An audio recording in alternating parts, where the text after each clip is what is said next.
హల్లెలూయా. అందరికీ happy Christmas. Merry Christmas. Happy birthday. Happy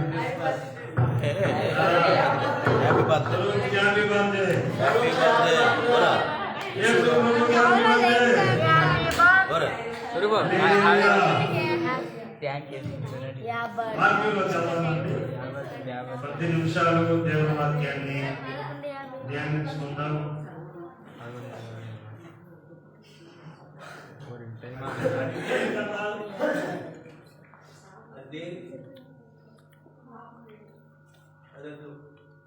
ఇంకో class ఉంది చూడండి. అంతకంటే మంచి క్లాస్ ఉంటుంది ఎందుకంటే ఎందుకు దొరుకుతుంది.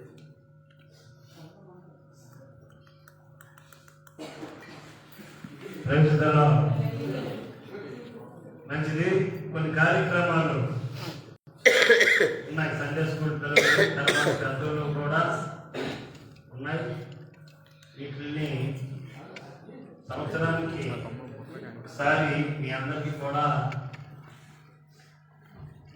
సంతోషకరంగా అందరం దేవుని సన్నిధిలో ప్రతిరోజు సంతోషంగానే ఉంటాము. క్రిస్మస్ రోజు మరి కొంత సంతోషంగా ఉండాలి అనేది దేవుని చిత్తం. హల్లెలూయా. 2 కారణాలు. యేసుక్రీస్తు వారు దేవుడై ఉండి యేసుక్రీస్తు పేరు మీద యెహోవా దేవుడుగా ఉన్న ఆయన సృష్టి అంతటిని తయారు చేసిన దేవుడు. ఒక యవనస్తురాలు గర్భంలోనికి ఆత్మరూపముగా వచ్చి పిండముగా మార్చబడి 33 సంవత్సరాలు బ్రతికి శిలువ శ్రమలు అనుభవించి మరణించి మరణాన్ని జయించి తిరిగి లేచి సజీవుడుగా పరిశుద్ధాత్ముడుగా మన మధ్య ఆయన సంచరించడానికి, అలాగే ప్రతి సంవత్సరం క్రిస్మస్, అలాగే ప్రతి సంవత్సరం గుడ్ ఫ్రైడే, అలాగే ప్రతి సంవత్సరం ఈస్టర్ ఇవి మనం సెలబ్రేషన్ చేసుకోవడానికి కారణాలు 2 విషయాలు మీకు చెప్పి ఈ వాక్యం అయిపోయిన తర్వాత జ్ఞానులు ఎలా అయితే క్రిస్మస్ లో కానుకలు తీసుకొని వచ్చి అర్పించారు, మీరు సిద్ధపడి తీసుకొని వచ్చినట్లయితే దేవుడికి సమర్పిస్తారు కానుకలు. రేపు కూడా యథావిధిగా ప్రార్థన ఉంటుంది. సంఘం మట్టుకు రేపు ప్రార్థన, రేపు భోజన కార్యక్రమాలు ఉంటే వాతావరణ రీత్యా మరి పెద్దగా చేయలేదు. కానీ 1వ తేదీ మరి అందరికి కూడా భోజన ఏర్పాటు కూడా మనం ఏర్పాటు చేస్తాం. రేపు ఎవరికి భోజనానికి పిలవడానికి కనుక రేపు చేయొద్దు. సంఘం మట్టుకు దేవునికి స్తోత్రం, అందరూ రావచ్చు. మరి పిలకుండా ఎవరైనా వస్తే తప్పకుండా గడపండి. పిలవకుండా ఒకవేళ పిలవాలని ఎవరు గడుపుకున్నట్టయితే క్రిస్మస్ అది 1వ తేదీ రోజున మీకు అర్థమవుతుందా నేను చెప్పింది? అర్థమైందండి. రేపు సంఘం మట్టుకు క్రిస్మస్ మీటింగ్, ప్రార్థన, రామలీలు ఇవి ఏర్పాట్లు ఉంటాయి. ఇప్పుడు వాక్యం 10 నిమిషాలు చెప్పిన తర్వాత వాకులాపన తర్వాత నేను ముగిస్తాను. ముగించిన తర్వాత పిల్లల కార్యక్రమం, అలాగే పెద్దవాళ్ళు కూడా అమ్మగారు పెద్దవాళ్ళు కార్యక్రమం, చిన్నపిల్లల ప్రోగ్రామ్స్ ఉంటాయి. ఇవి అయిన తర్వాత ముగించుకుంటాం. ఓకేనండి? రెడీయా? దేవునికి స్తోత్రం. ఆదికాండం 2వ అధ్యాయం.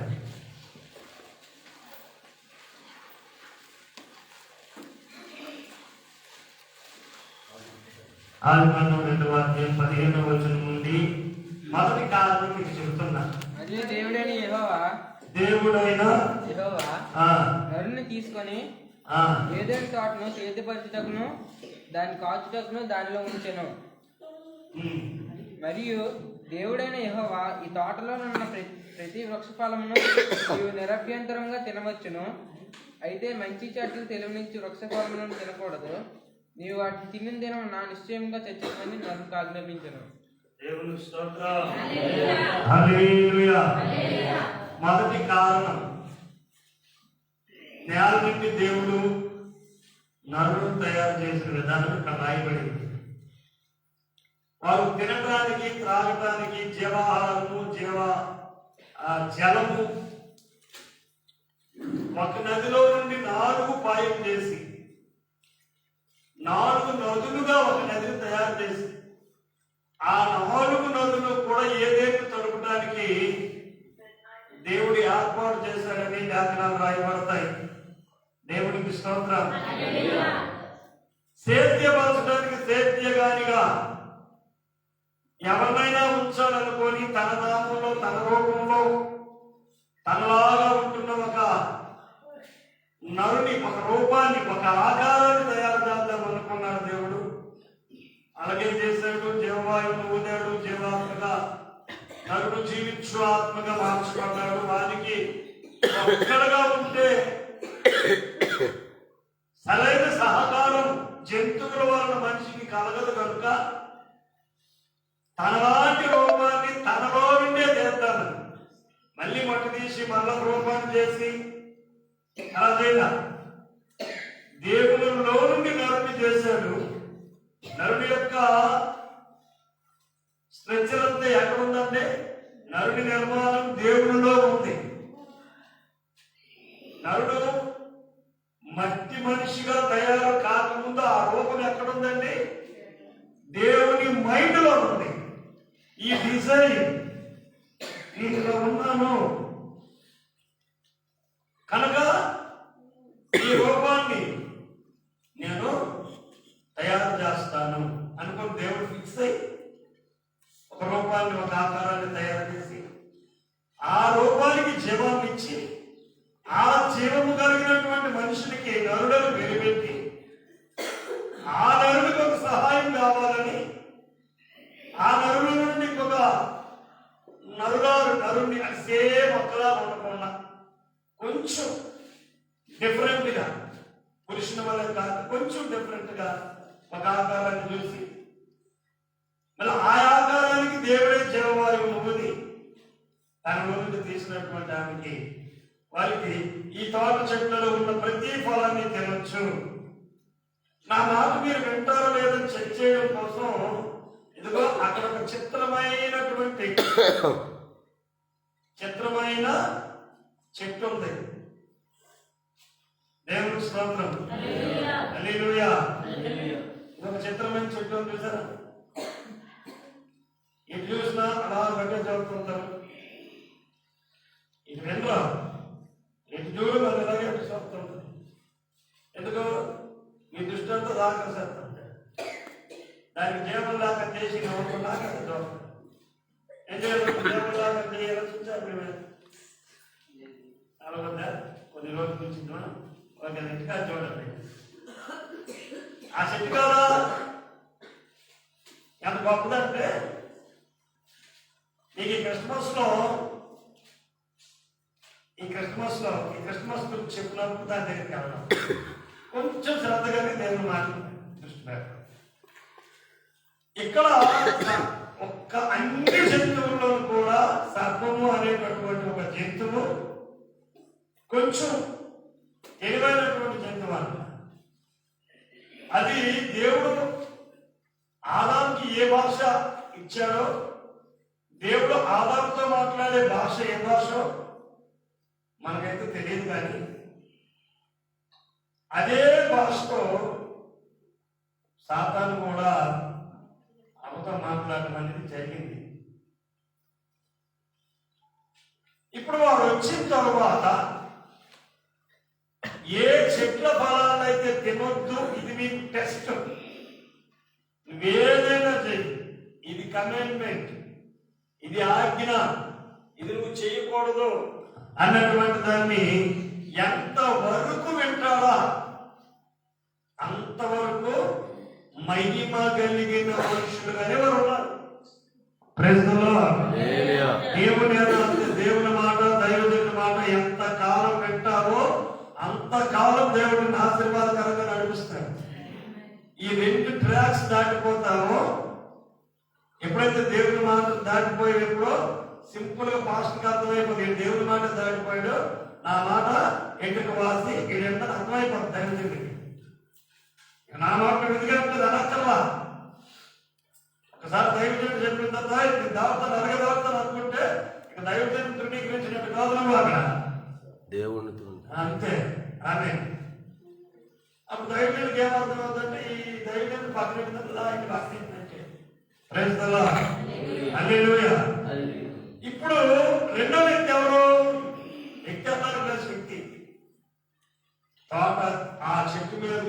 జంతువు మాట్లాడుతూ 3వ అధ్యాయంలో సంభాషణ ఉంటుంది. 1-10 వచనాలు దాంట్లో మనం చదివితే తినటము జరిగింది, ఆదాంగా ఫలాలు ఇవ్వటము జరిగింది, దేవుడు రావడము జరిగింది. ఇప్పుడు ఏం కోల్పోయారట ఆదాములంటే జీవ ఆహారాన్ని కోల్పోయారు.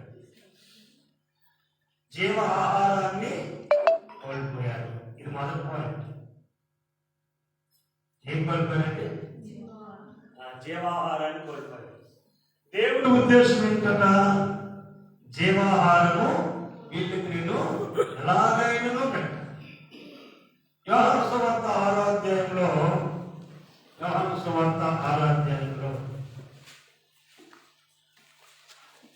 దేవుడు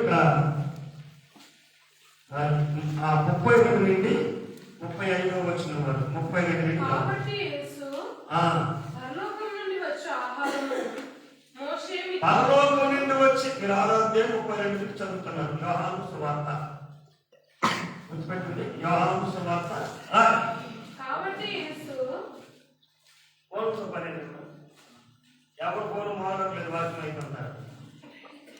ఎవరు పోలు చెప్పదు. ప్రజలు చదువు. కాబట్టి యేసు పరలోకం నుండి వచ్చు ఆహారము మోషే మీకు నా తండ్రి పరలోకం నుండి వచ్చు నిజమైన ఆహారము మీకు అనుగ్రహించుచున్నాడు. ఏమిటో పరలోకం నుండి దిగివచ్చి లోకమునకు జీవమునిచ్చి దేవుడు అనుగ్రహించు ఆహారమై ఉన్నదని మీతో నిశ్చయంగా చెప్పుచున్నానని వారితో చెప్పాను. కావున వారు ప్రభువా ఈ ఆహారం ఎల్లప్పుడూ మాకు అనుగ్రహించమని అందుకు యేసు వారితో ఇట్లనెను, జీవాహారము నేనే నా ఎదుకు వచ్చేవాడు ఎవరండి జీవాహారం? అందుకే ఆయన్ని విడిచిపెట్టేసి ఆదాము అవ్వ లోకంలో ఉన్నటువంటి మంచి చెడ్డల వలన వచ్చే తిండి, మంచి చెడ్డల వలన వచ్చే తిండి. దేవుని స్తోత్రం. మీకు ఒక మతలబ్ చెప్పనా? బిర్యానీ అనే ఫుడ్ ఆరోగ్యమైందా అనారోగ్యమైందా? మెడిసిన్ తెలిసిన చెప్తారు తెలుసా? బిర్యానీ అనేటటువంటి ఒక ఆహారం ఆరోగ్యమైందా అనారోగ్యమైందా?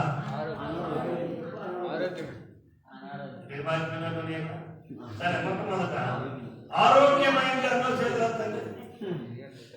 బిర్యానీ అని అన్నం కాదు, బిర్యానీ అనేటటువంటి ఆరోగ్యమైంది తినేక అన్నం పర్వాలేదు. నాకు బిర్యానీ ఆరోగ్యం 4 పూటలు తింటాను అన్నది ఆరోగ్యమైంది.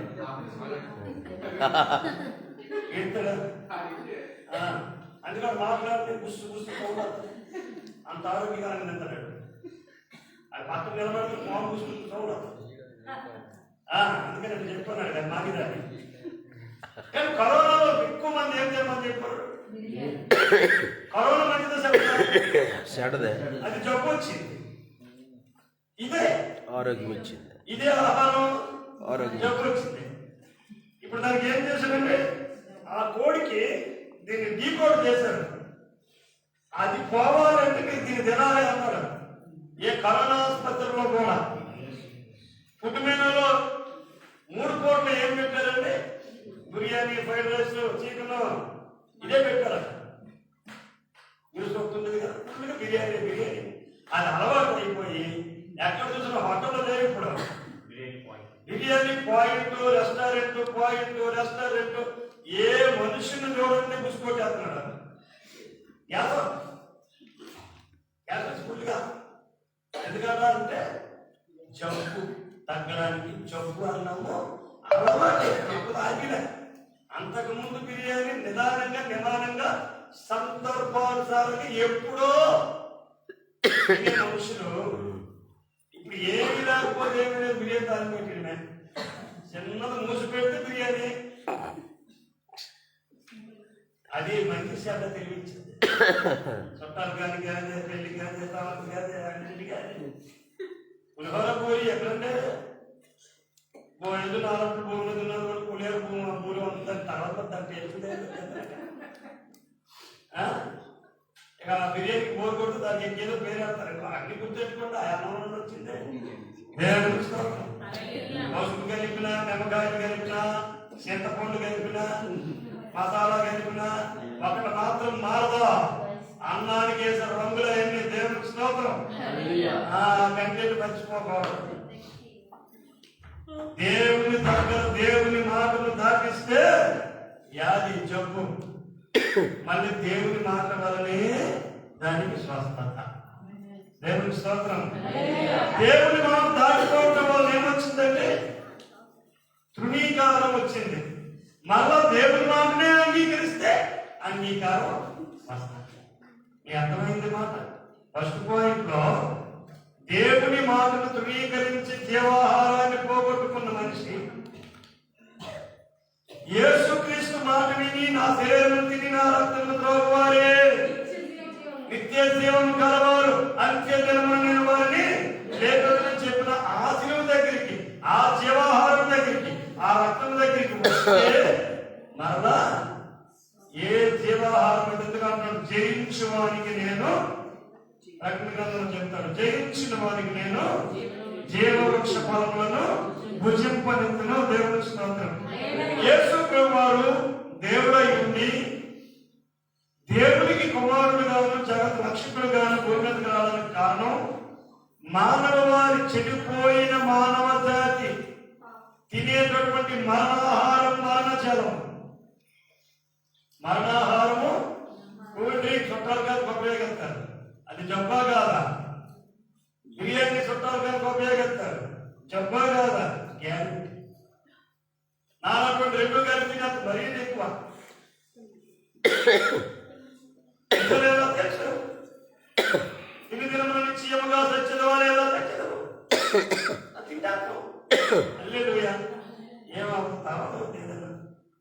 మొదటి కారణం ఏంటంటే తినటం వలన మనుషుడు పోయాడు కనుక యేసుక్రీస్తు మరలా దేవుడయ్యండి భూమి మీదకి వచ్చి మరలా మనుషులందరినీ జీవాహారం వైపు నడిపించాడు. దేవునికి స్తోత్రం. త్వరగా రెండో పాయింట్, అదే ఆదికాండంలోకి వచ్చారు. 3వ అధ్యాయం 14-15 వచ్చినారు. ఆదికాండం 3వ అధ్యాయంలో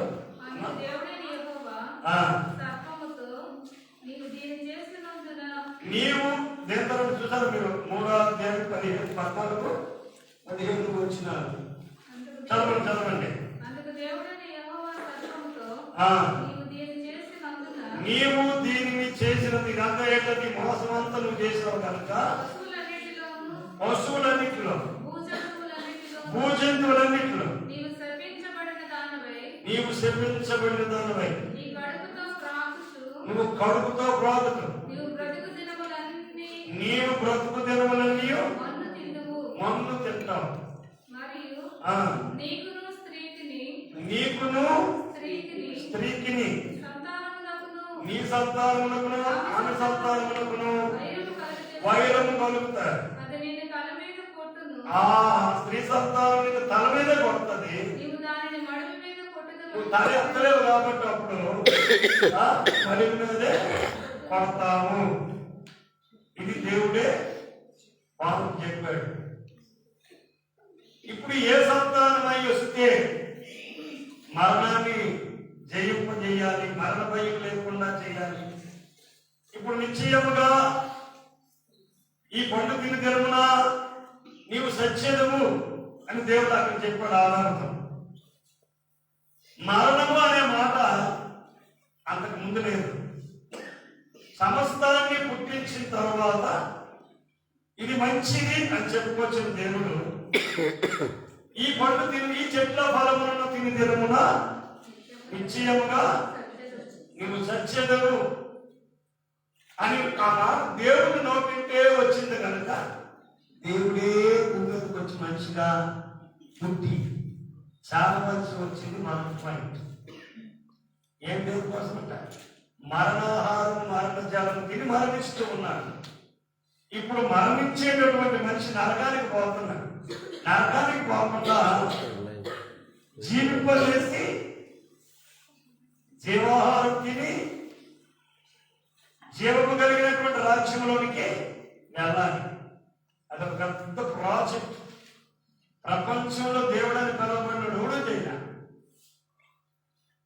దేవుడికి స్తోత్రం. హల్లెలూయా. స్త్రీ సంతానం వల్ల మోసపోలా. ఇప్పుడు స్త్రీ సంతానం మోసపోయింది. ఇప్పుడు అదే స్త్రీ సంతానం ద్వారా, అందుకే సంఘాన్ని స్త్రీతో పోల్చాడు. వధువు కలిగిన వధువు కన్యకగా పోల్చాడు. దేవుడికి స్తోత్రం. ఈ రెండో పాయింట్ లో ఏమన్నాడు అంటే, మోసపోయినటువంటి ఆ స్త్రీ సంతానం వల్లే మరలా జీవంలోనికి మనుషులు రావాలి. దేవుడికి స్తోత్రం.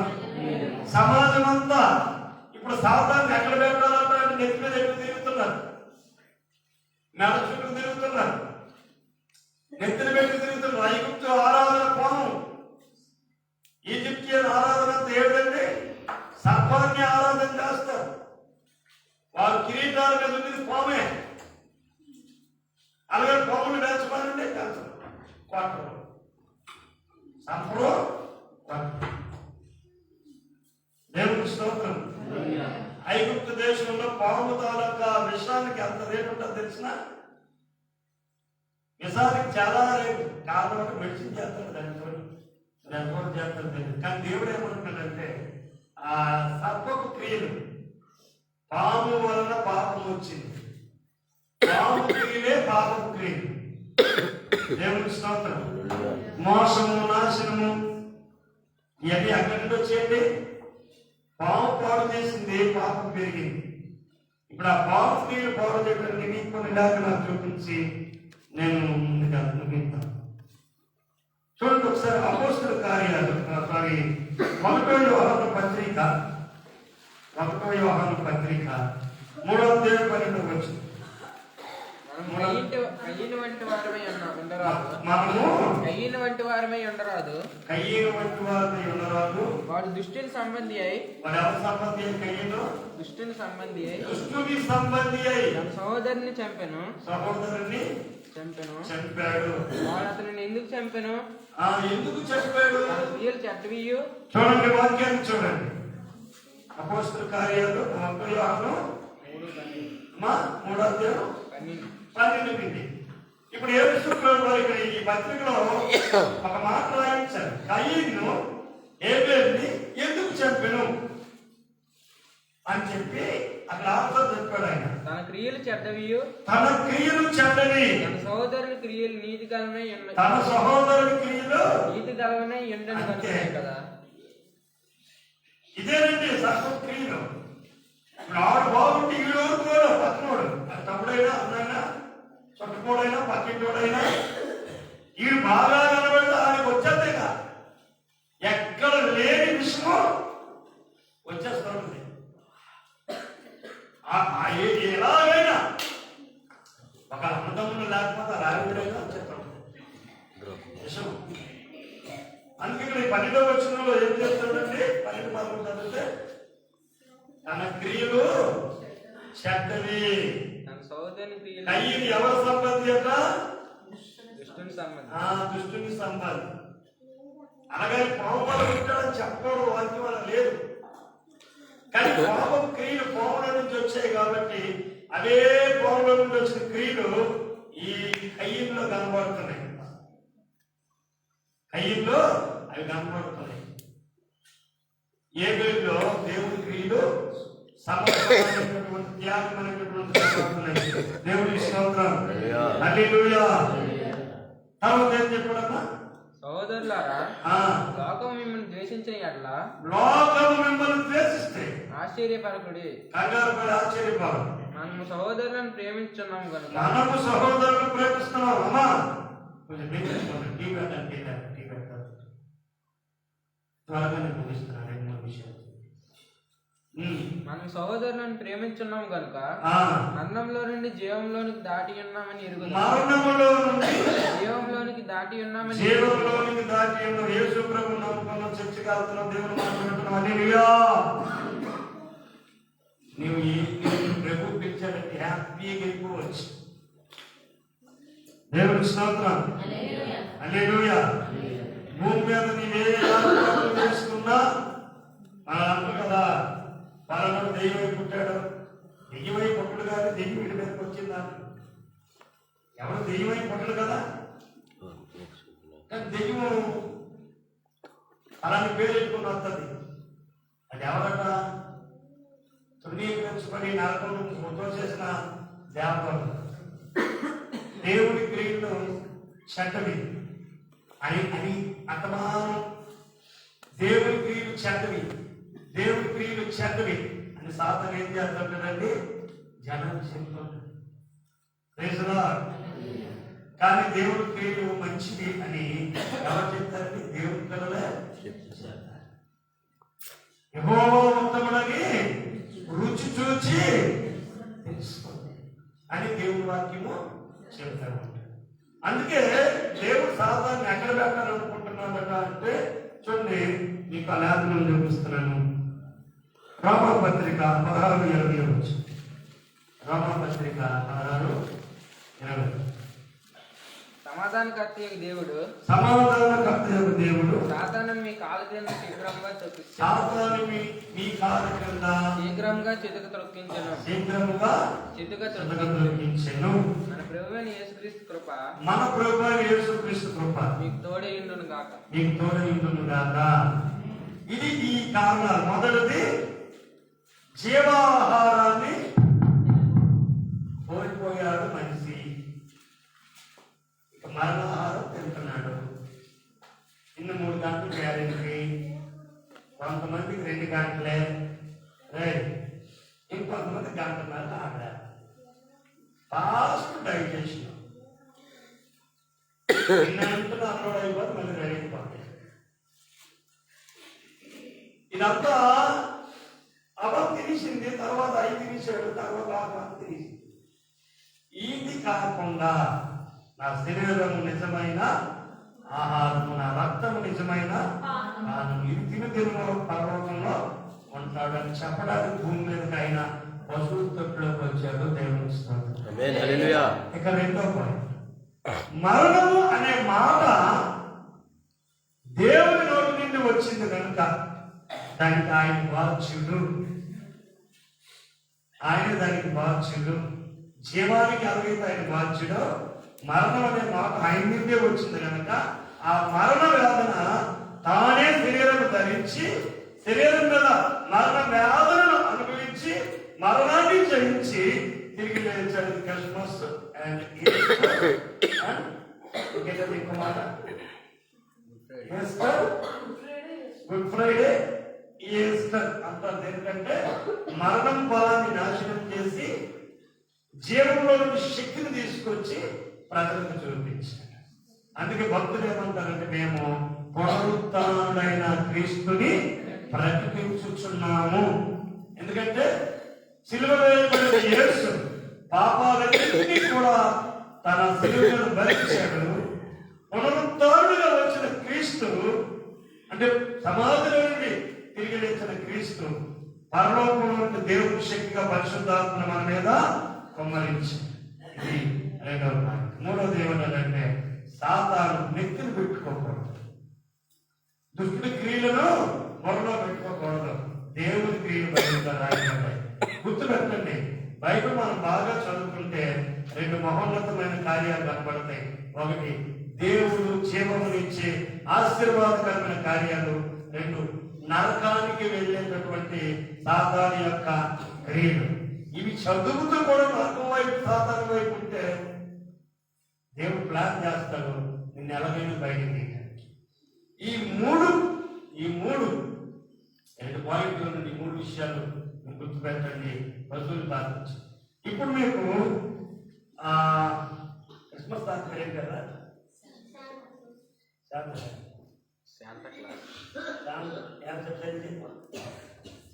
నేను అనుకోలేదా అంత బాగా తెలుసా శాంతా క్లాస్ ఆయన గురించి మీకు తెలుసా?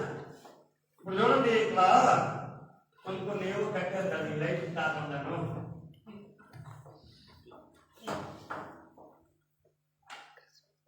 హల్లెలూయా. మీకు చెప్తుంటారు అక్కడ అన్ని కూడా గిఫ్ట్లు శాంతా క్లాజా అనేటటువంటి ఆయన పేద పిల్లల పిల్లల దగ్గరికి వెళ్ళి గ్రామాల్లో వాళ్ళ చెట్లకి ఇలాంటి చెట్లే ఉంటాయి ఆ రోజుల్లో అక్కడ రాత్రులు ఆ గిఫ్ట్ బ్యాగ్ కట్టారు. ఆ గిఫ్ట్ బ్యాగ్ లో అక్కడ కట్టేసి వెళ్ళిపోవడం ప్రతి క్రిస్మస్ టైంలో ప్రతి 24వ సంవత్సరం అంటే ప్రతి సంవత్సరం 12వ నెల 24వ తేదీ రాత్రులు చెట్లకు గిఫ్ట్లు కట్టేవాడు. ఎప్పుడు వచ్చి కట్టేవాడో తెలిసింది కాదు. ఆ డ్రెస్ వేసుకొని ఆ ఎవరికి కనబడకూడదని అదే డ్రెస్తో వచ్చి కట్టి వెళ్ళిపోతుంది. ఒకవేళ పిల్లలు తెల్లారు లేచి వెళ్ళి వాటిని తెచ్చుకుంటారు. అందులో బ్రెడ్స్ ఉండి నేను మొన్న ఒక ఇసువాని డైరెక్టర్ గారిని ఒక ఆయన్ని మనకి విజయనగరం జిల్లాకు సంబంధించిన ఆయన్ని అయ్యా మా దగ్గర 20 మంది పిల్లలు ఉన్నారు ఇసువాని నుండి అమెరికా నుండి గిఫ్ట్లు వస్తాయి కదా మాకేమన్నా వస్తాయా అని అడిగారు. లేదండి మనకి 5 కంటైనర్లు ఇప్పించుకోవాలి 5 కంటైనర్లు ఇప్పించుకోవాలి. ఇప్పుడు ఇంతకు ముందు కానీ ట్రాన్స్పోర్టింగ్ ఛార్జ్ ఎక్కువ ఉంటుంది. వాళ్ళు ఇచ్చింది ఫ్రీగానే ఇస్తున్నారు. మనం కంటైనర్లు షిప్లో వచ్చి 5 కంటైనర్లు ఇస్తేనే సెంట్రల్ అకౌంట్ ఇవ్వాలంట. 5 కంటైనర్లు ఇప్పించుకోవాలి చాలా డబ్బులు అవుతున్నాయి అందుకే మానేస్తానండి అన్నారు. అంటే వాళ్ళు ఈ క్రిస్మస్ డే సీజన్లో అక్కడ సండే స్కూల్ పిల్లలు ఒక ప్రాంతాన్ని పంపిస్తూ ఉంటారు. గిఫ్ట్లు లాంటివి ఇలాంటి దేవునికి స్తోత్రం. ఎందుకంటే క్రిస్మస్ అంటే తీసుకునే దానికంటే ఇచ్చేదానికే విలువ ఉంటుంది. అందరూ ఇవ్వగలగాలి. విశ్వాసం సేవకులకి ఇవ్వగలగాలి. సేవకులేమో పరిచయం చేసే వాళ్ళకి లేదా మిగతా ఉన్న వాళ్ళకి ప్రేమను పంచుతూ ఉండాలి. క్రిస్మస్ అంటేనే మహా సంతోషకరమైన శుభవర్తమానం. అందులో వాళ్ళందరూ కూడా రేపు వారు ఎలా ఆశీర్వదించబడ్డారు లేదా వారి యొక్క స్వభావాలు ఎలా మార్చబడ్డాయి అని దేవుడు మీతో మాట్లాడతాడు. ఈ రోజు యేసుక్రీస్తు వారి రాత్రి ఎందుకు భూమి మీదకి నరుడుగా పాపము లేకుండా స్త్రీ సంతానము పురుష ప్రమేయము లేని పుట్టిక ఎవరిదైనా ఉంది అంటే ఒక యేసుక్రీస్తు వారిదే. సంవత్సరం అంతా ఎంత తిట్టినా యేసుని ఆయన నమ్ముకున్నది ఎంత తిట్టినా ఆ రోజు వచ్చేసరికి 25కి వచ్చేసరికి ప్రతి దగ్గర కూడా క్రిస్మస్ సంబరాలు చేస్తారు. ప్రతి దగ్గర చేస్తారు. క్రీస్తు నిజమే, క్రీస్తు పుట్టిగా నిజమే. ఆయన జగద్రక్షకుడు డేట్ పెట్టుకోవడం మరలాంటి మనుషుడు కాడాయన. ఇప్పుడు ఆయన మరణదినం పలాని రోజున ఉంటుందంటే గుడ్ ఫ్రైడే పలాని రోజున ఉంటుందా ఒక లెక్కను బట్టి ఈ రోజు అని అంటున్నారు. ఇప్పుడు 25 అని ఖచ్చితంగా చెప్పినట్టుగా గుడ్ ఫ్రైడే పలాని డేటు అని ఎప్పుడు ఉందా? ఏస్తారు పలాని డేటు అన్నాడు, డేట్ ఉండదు. అలాగే 25 కూడా మనము ఒక రోజు పెట్టుకొని ఆ రోజు ప్రేమ చేద్దు గిఫ్ట్ ప్రదానాలు ఇలాంటివి తెలుసుకోవడానికి ఒక సంతోషకరమైన సెలబ్రేషన్ ఉంటాయి అని ఏర్పాటు చేసుకోవటానికి. కాబట్టి నా పిల్లల 3 కారణాలు 2 ప్రధానంగా చెప్పాను. 3వ కారణం కూడా అందులో మనకు బయటకు వచ్చింది. మొదటిది మరణాహారం నుండి జీవాహారం తినేటట్లు చేయడానికే ఆయన జీవాహారమై భూమి మీద సంఖ్యకు పుట్టాడు. రెండోది ఆయన నోటి నుండి మరణము అనే పేరు వచ్చింది కనుక ఆయన మరణించి మరణాన్ని జయించి తిరిగి రావడానికే ఆయన భూమి మీదకి పశుభారునిగా వచ్చాడు. మూడవది, సాతాను జనుల తల మీద కూర్చుంటున్నాడు. దేవుని ఆశీర్వాదం సమాజం మీదకి రాకుండా వాడు కాస్తున్నాడు. ఎవడు? సాతాను.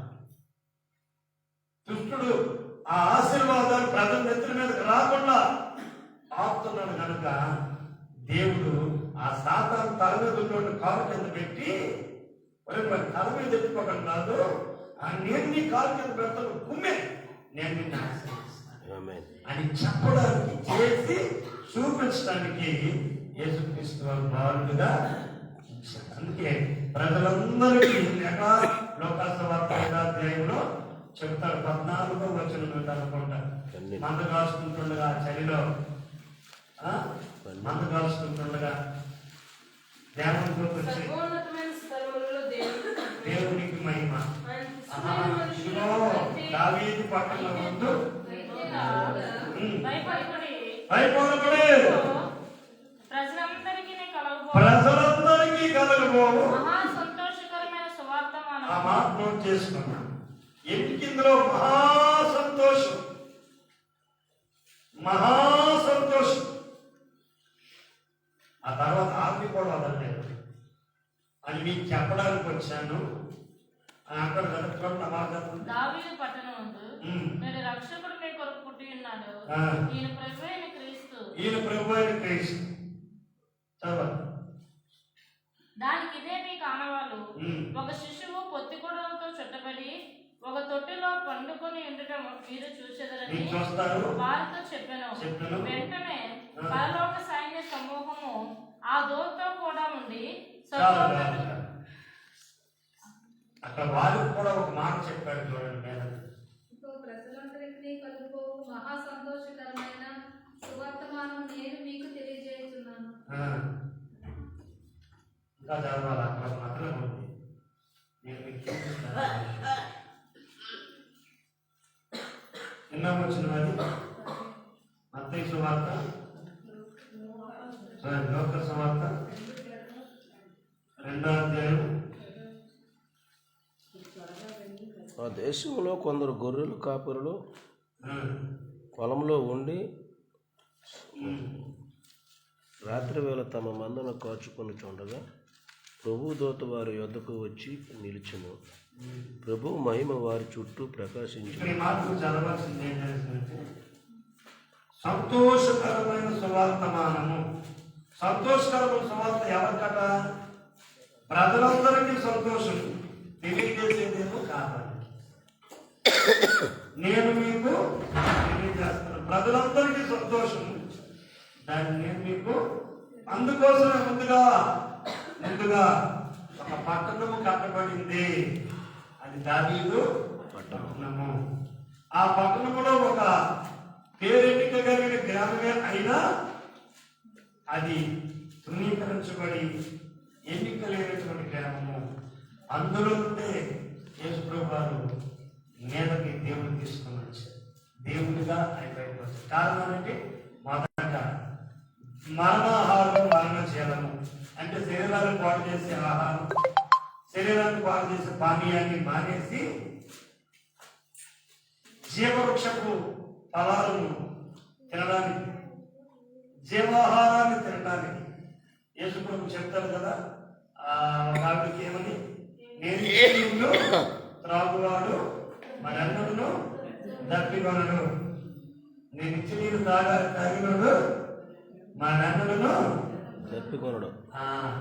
అయాన్నంటే బిడ్డగా పెడుతుంది, నాకు కూడా ఏమని కదా.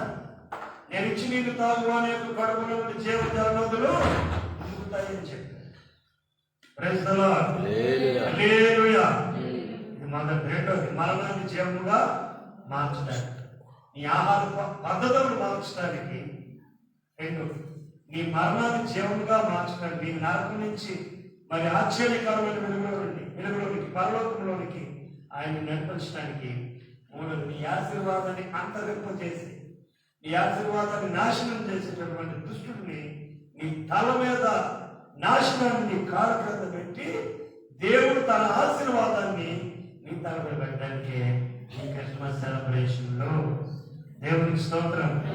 ఒకసారి బ్రహ్మ అడుగు సీరియస్ గా, తండ్రి నేను పోగొట్టుకున్నటువంటి జీవాహారం మరణాక, నేను పోగొట్టుకున్నటువంటి ఆ యొక్క నిత్య జీవం మరణాక, నిత్య మరణం నుండి నిత్య జీవానికి నేను పంపించాను. అదే క్రిస్మస్ గా ఒకసారి మనల్ని మనం